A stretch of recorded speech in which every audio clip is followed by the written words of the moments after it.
जवळ आलो. मन उधाण वाऱ्याचे गुज पावसाचे का होते बेभान कसे गहिवरते. मन उधाण वाऱ्याचे गुज पावसाचे का होते बेभान कसे गहिवरते. मन उधाण वाऱ्याचे.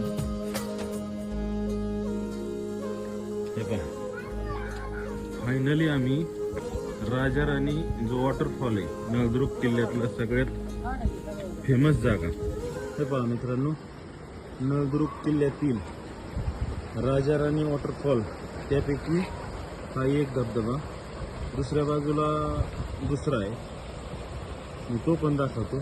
त्यातला नर्मदीपैकी हा एक आहे, पलीकडे दुसरा आहे, तो पण दाखवतो मी.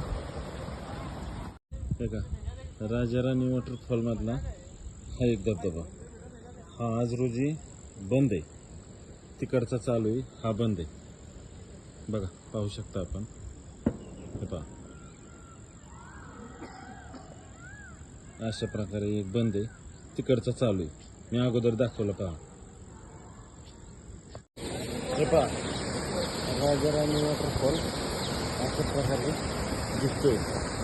पाण्याचं नियोजन त्या काळी असं केलं होतं की किल्ल्याला, जे किल्ल्यात सगळे सेना किंवा राजे किंवा इतर प्रजाराशी त्याला पाणी पुरावं म्हणून एक धबधबा खाली आणि एक धबधबा वर, जसं जसं जलाशय भरल तसं तसं धबधबे चालू होते. ते आजच्या स्थितीला एक धबधबा चालू आहे, एक धबधबा बंद आहे.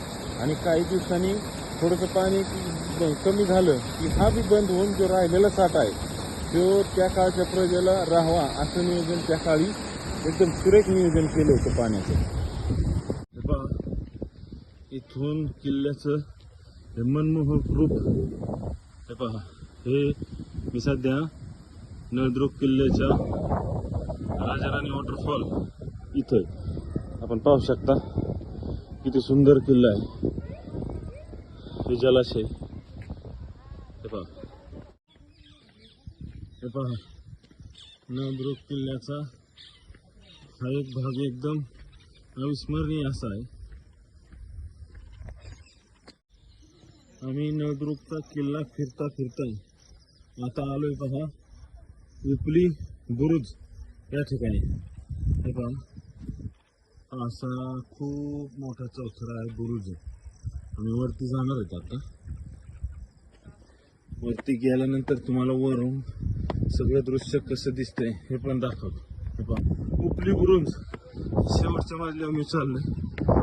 तुम्ही छातीची धाप महसूस करू शकता, एवढा दम लागतोय.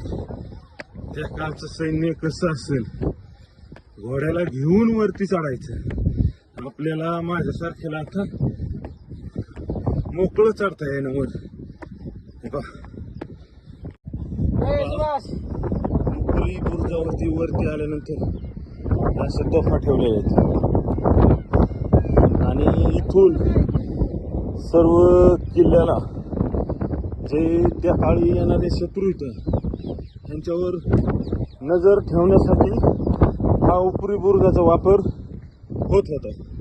आपण पाहू शकता, इथून मी सगळा किल्ला पाहू शकतो.